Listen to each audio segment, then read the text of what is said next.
that's the end of that chapter, I think. Oh. That's pretty good. Yeah, this is like the next section. So it seems like she's at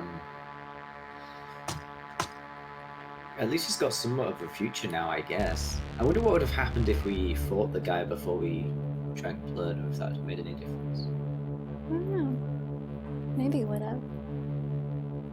You just like kind of go and you're like, I'm too weak, you just flop over. March 2020. Back at it again at the Big Beak Burger.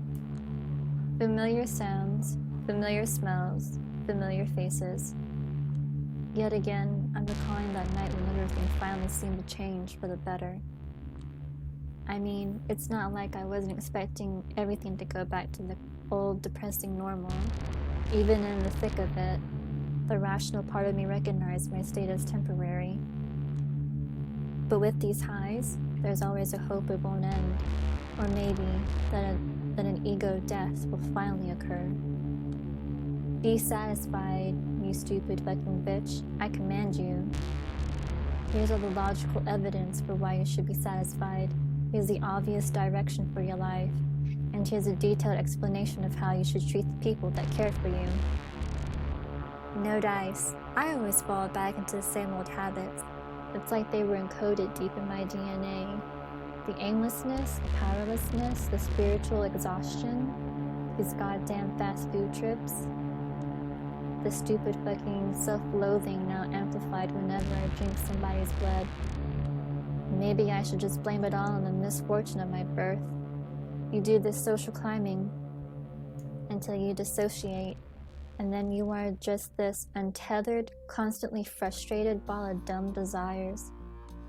Except I'm sort of immortal right now, and I need to figure out what to do next. I watched this obscure Asian movie once. Eli Lehman. Sebastian starring Tadanobu Asano, one of the coolest guys in the world. He plays this Mersbo-like figure, legendary noise musician. There's this mysterious fire spreading across the world, causing despair and mass suicide. A rich CEO's granddaughter gets sick and longs to die, so he sends a fortune searching for the cure. Turns out it's Asano and his friend, played by this violent onsen geisha guy, traveling through Japan, searching the corpse-strewn towns and fields for any unique item that can produce beautiful sounds. As it turns out, the avant-garde walls of noise they create are able to heal the infected. The CEO begs Span to help, offering them all the money they want, but for some reason they refuse. Through a series of flashbacks, concerts, and vignettes, a mystery unfolds. Eventually, we realize that Asano's music is not just a remedy, it's also a cause of the virus. Whenever it connects with people, they get this hunger for more extreme, more novel experiences. And eventually, they hit a wall. Nothing can satisfy them anymore. They lose their will to live. Not even the musicians are spared from this curse. They know the end will come, sooner or later. The girl is saved by a mind-blowing concert, but the tragedy is merely postponed, not averted. The last shot of a Jesus-like Asano, silently considering his role as savior and destroyer, stayed with me. The form of the film is abrasive, little to no narrative coherence, some weird cartoonist creature choices, the Japanese noise soundtrack, the very free-form and hard to understand weave of themes. But at this point, movies like this are all that truly connect with me. I'm the New York City representative of the La Sombra clan now, also known as the Night Clan. They are masters of shadows who cast distorted reflections and make modern tech go haywire in their presence. Last year, a few months before I was embraced, the La Sombra had joined with the Camarilla, the biggest and most traditional sect in the vampire world. The two groups actually used to fight each other, but our leaders found some intel that made them reconsider their strategy, so they sent a diplomatic mission to parley with their historical enemies. The deal they got in Chicago was simple: an unknife for an unknife. For every La Sombra vampire allowed in the Ivory Tower, one La Sombra vampire has to meet their ultimate end. I still remember the name of the woman who met her final death, so I could begin my own life.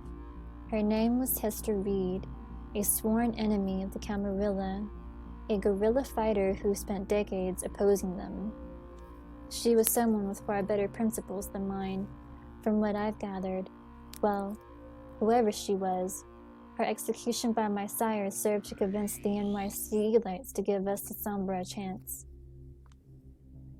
Then they set out to look for a mutually agreed upon candidate who'd become the clan's rep in the city. My sire searched for someone who gave the impression she was more than she appeared. The local court was looking for someone they could walk all over. After long negotiations, they decided I was a good compromise. They proceeded to systematically destroy my entire life, just to make me show I was psychologically strong enough to join their ranks. The turncoat special, they called it. Somehow, I succeeded. And it eventually led me right back to where I started. I stopped writing and put my pen down. Will that be all? Yes, Miss Dougal. I hope you enjoy your stay in London. Oh, I very much doubt I will. Just like every cultured person, I think the only good Englishman is a dead Englishman.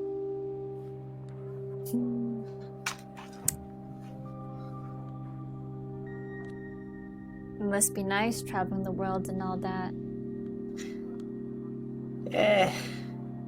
Caracas, Mogadishu, Shanghai. The blood tastes the same anywhere you go. The biggest difference is that your duties become more of a hassle.